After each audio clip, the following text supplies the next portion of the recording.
তৎকালীন ভারতের উপপ্রধানমন্ত্রী তথা স্বরাষ্ট্রমন্ত্রী। গোটা ভারতে তখন স্বাধীন রাজাদের রাজপাট।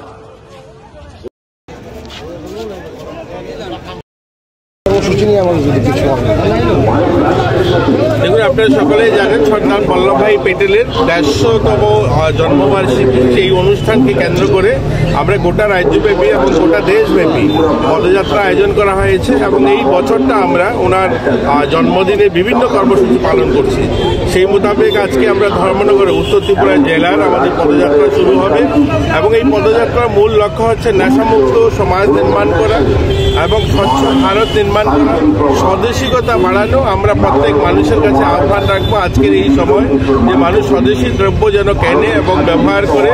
এতে করে আমাদের দেশ আত্মনির্ভরতার দিকে এগোবে এবং এই আত্মনির্ভর ভারত নির্মাণের সংকল্প নিয়ে আজকে আমরা এই পদযাত্রা চলবে।